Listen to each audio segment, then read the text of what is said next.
Hello all, I am Dr. Vibhash Kumar Ved, and today in this video we are going to discuss about the osteology and clinical anatomy of the hand skeleton or articulated hand.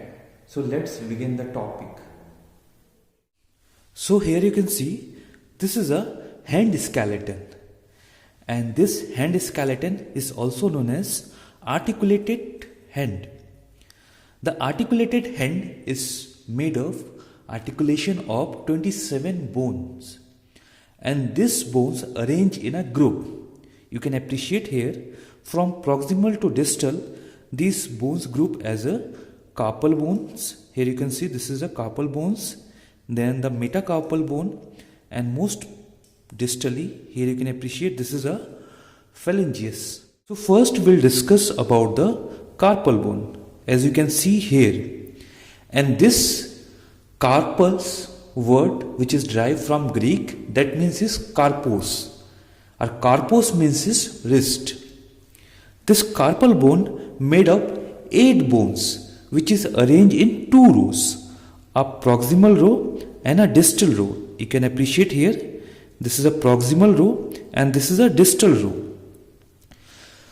The proximal row contains from lateral to medial, this thumb side considered as a lateral part and this little finger side considered as a medial end. So the proximal end contains from lateral to medial. First bone you can appreciate here, this bone is called the scaphoid. After the scaphoid you can see here this is a lunate, then triquetral, and you can appreciate most medially a P-shaped bone that is known as pisiform. Then this is the distal row of the carpal bone, and same from lateral to medial. First bone you can appreciate here on the distal row, this is the trapezium. Then here you can appreciate this is a trapezoid bone, then capitate, and most laterally you can appreciate here just below to the pisiform, this is the hamate bone. So the proximal row contains scaphoid, lunate, triquetral and pisiform, and distal row from lateral to medial it contains the trapezium, trapezoid, the capitate and hamate. You can also these bone with the help of one of the mnemonic. This mnemonic is she look too pretty, try to catch her. She, S stand for the scaphoid, here you can appreciate this is the scaphoid. Then look, L stand for the lunate bone, this is the lunate bone. Then she look to T stand for the triquetral bone, and pretty, P stand for the pisiform. Then try, T stand for the trapezium, 2, T stand for the trapezoid, catch, C stand for the capitate, and her, H stand for the hamate. This is the hamate bone just below to the pisiform, this is a hamate bone. So this is the carpal bone and their arrangements. Now we'll discuss about the identification of each bone. So first you can appreciate here this is a scaphoid bone, and scaphoid bone is a boat shape. You can appreciate here it is a boat shape, and this scaphoid bone has a tubercle. You can appreciate it has a tubercle on its lateral part. So on the lateral side the scaphoid has a tubercle, as you can see over here, this pointed point. Then after the scaphoid this is the lunate bone, and the lunate bone is a half moon shape or crescentic in shape. You can appreciate here this is a lunate bone which is half moon shape here, and it is also a crescentic shape. So this is a lunate bone. Then this is a triquetral bone, and you can appreciate here this triquetral bone is a pyramidal in shape. You can appreciate here it is a pyramidal in shape or pyramid in shape, and this triquetral has an isolated oval facet on its distal part or palmar surface. So you can appreciate here this tracheotracheal has a isolated oval facet, and this oval facet which present on their distal part or palmar surface, as you can see here, this pointed point. Then after the tracheotracheal, this small P-shaped bone is called the pisiform, and this pisiform bone is a P shape, as we can already discuss, and it has only one oval facet on its proximal part. Here you can appreciate it has a oval facet present.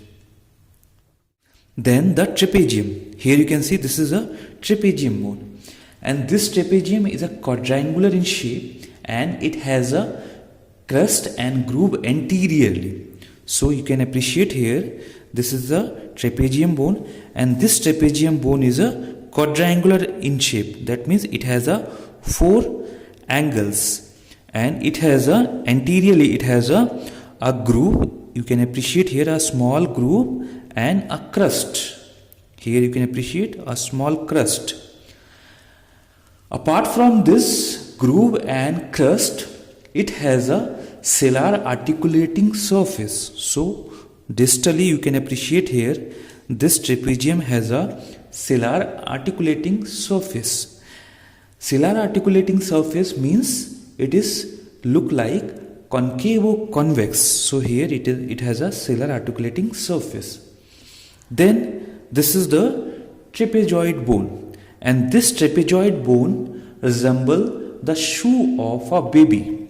You can appreciate here, this is a trapezoid bone which is resemble like a shoe of a baby. This is the trapezoid. Then after the trapezoid bone, this is the capitate bone, and this is the largest carpal bone with the round head. You can appreciate here it has a rounded head, and this capitate bone considered as the largest carpal bone. And most laterally in the distal row, we can appreciate here, this is the hamate bone, and this hamate is a wedge shape. You can appreciate here, this hamate is a wedge shape with a hook near its base. So you can also appreciate near the base it has a hook. So this is a hamate bone. So this is the carpal bone. Now we'll discuss about the site determination of the carpal bone according to general point. The proximal row is convex proximally and distally it is concave. So all the carpal bone proximal row is convex proximally. You can appreciate here, and here it is distally, all the carpal bone is distally is concave. The distal row is convex proximally and flat distally. Each bone has 6 surfaces. So each of the carpal bone has 6 surfaces. The palmar surface, this is a palmar surface, and here this is a dorsal surface. So the palmar and dorsal surface are non-articular except the tracheotracheal. This is a tracheotracheal and this is a pisiform. Why this tracheotracheal and pisiform is exception? Because the anterior surface of the tracheotracheal articulate with the posterior surface of the pisiform, as you can see here. So except these two bone, all the palmar surface as well as the distal surface are non-articular. The lateral surface of two lateral bones, scaphoid and the trapezium, this is the trapezium, are non-articular. The medial surface of 3 medial bone, that is the tracheotracheal. Here you can see this is the tracheotracheal, pisiform and the hamate. This is the hamate. These 3 bone are non-articulate. These 3 bone are non-articular. The dorsal non-articular surface is always larger than the palmar non-articular surface. This is a dorsal non-articular surface which is always bigger than the palmar non-articular surface. Except the lunate, this lunate which is palmar surface is larger. You can appreciate here, this is a palmar surface of the lunate which is larger than the dorsal surface. This is the dorsal surface. So this is a site determination according to journal points. Now we'll discuss about the articulation of the carpal bone. So the first we'll discuss about the articulation of the scaphoid bone. So here you can see a boat-shaped bone and most lateral part of the proximal lobe, that is the scaphoid bone. And this scaphoid bone articulate with the lower end of the radius, the lunate bone. You can appreciate here lunate. Then it is also articulate with the trapezium bone, trapezoid bone. It is also formed the articulation with the trapezoid bone and the capitate bone. So this capitate bone also articulate with the scaphoid bone. Then the articulation of the lunate bone, here this half moon shape or crescentic shape bone is called the lunate bone, and this lunate bone also articulate with the lower end of the radius, scaphoid, this capitate, this capitate, this hamate, and the tracheatrial. You can appreciate here this is a tracheatrial. Then the tracheatrial bone, here you can see this is a tracheatrial bone which articulate with the pisiform, this lunate, this hamate. You can appreciate here this is a hamate, and it is also articulated with the disc of the inferior radioulnar joint. Then the articulation of the pisiform bone, this P-shaped bone, that is pisiform bone, and this pisiform bone articulate only the tracheatrial bone. You can appreciate here this is a tracheatrial bone. Then the articulation of the trapezium bone. This is a trapezium bone which is this is quadrilateral in shape, and this trapezium bone which is articulated with the scaphoid bone. You can appreciate here scaphoid bone as well as this trapezium bone articulate with the first, second metacarpals and trapezoid bone. Here you can see this is a trapezoid bone and first and second metacarpal bone. The trapezoid bone, this is a trapezoid bone, and this trapezoid bone articulate with the scaphoid, trapezium, second metacarpal and capitate bone. Then the capitate bone, and this capitate bone is articulate with the scaphoid, lunate, hamate, and second and third metacarpal. Then the hamate bone, you can appreciate here this is a hamate bone, and the hamate bone articulate with the lunate, then tracheatrial, capitate, and fourth and fifth metacarpal, these two metacarpals. So this is the articulation of the carpal bone. Now we'll discuss about the metacarpal. So after the carpal, here you can see this is the metacarpal. The metacarpal bones are 5 in number, and this metacarpal bone also considered as a miniature long bone, which are numbered from lateral to medial. So here this is a thumb side, so this is considered as a first metacarpal, then second, third, fourth, and fifth metacarpal. Each bone has a head which is placed distally. So this is the head. Here you can appreciate these are the heads which is placed distally, and it has shaft and base which is placed in proximally. So this is the base and this is a shaft which is intervening between the head and the base. So this shaft and base is placed in proximal. The head is rounded. You can appreciate here the metacarpal head is rounded. It has an articulating surface which extend more anterior posteriorly than the laterally. So here you can see this is a articulating surface, and this articulating surface which is articulated with the base of the phalanges or proximal phalanges. You can appreciate here this is articulated with the base of the proximal phalanges.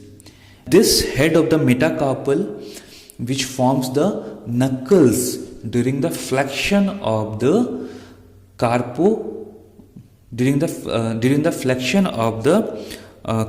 carpophalangeal joint. So it forms the knuckles.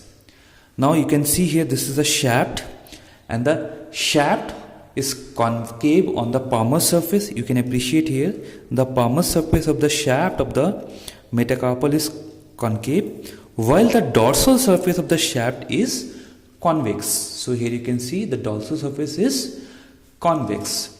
You can also appreciate here this is a base of the first metacarpal, and this base is occupied by a convexo-concave articular surface from the trapezium. You can appreciate here it is occupied by a convexo-concave surface with the trapezium, and it forms first metacarpal bone, which is a saddle variety, saddle type. Then the head.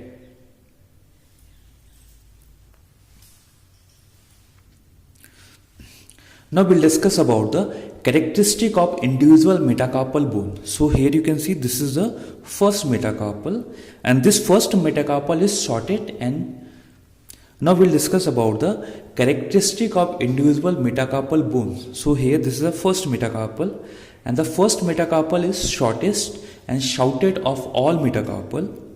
Here this is the base of the first metacarpal, and the base is occupied by the convexo-concave articular surface with the trapezium. Here you can appreciate it is versus the convexo-concave surface which articulate with the distal part of trapezium and form the first carpometacarpal joint, which is saddle type. Then this dorsal surface, you can appreciate here this is a dorsal surface, and this dorsal surface of the shaft is uniformly convex. Here you can appreciate it is uniformly convex. Then the head, you can appreciate here this is the head of the first metacarpal, and this head is less convex and border from side to side. So it is less convex as well as it has a border from side to side. Then the first metacarpal bone lying on more anterior plane. So this is lying on more anterior plane, and it is rotate medially through 90 degree relatively to the other metacarpals. As a result of this rotation, the movements of thumb take place at right angle to those of other digits. It does not articulate with any other metacarpal bones. Now the second metacarpal bone. So this is the second metacarpal bone. Here this is a base, this is a head, and this is a shaft. So first you can appreciate here the base of the second metacarpal bone is grooved from before to backward. So it is grooved. It is grooved from before to backward, and the medial edge of the medial groove is larger. So you can appreciate this is the medial edge, this is the lateral edge. So the medial edge is larger than the lateral edge. Now the third metacarpal. So you can see here third metacarpal, and the base of the third metacarpal has a styloid process projecting up from the dorsolaterally. So here you can see it has a styloid process. This one is a styloid process of the third metacarpal. Then the fourth metacarpal. This is the fourth metacarpal, and the base of the fourth metacarpal has two small oval facets on its lateral side. So over the lateral side it has a two small lateral oval facet. And then after the fourth, here this is the fifth metacarpal, and the base, you can appreciate here this is a base, and the base of the fifth metacarpal has a elongated articulated strip on its lateral side. So it has a elongated articulated strips. The side of the fourth metacarpals, the medial side of the base is non-articular. So this part is the non-articular. This part is the non-articular. So this is the characteristic feature of the individual metacarpal.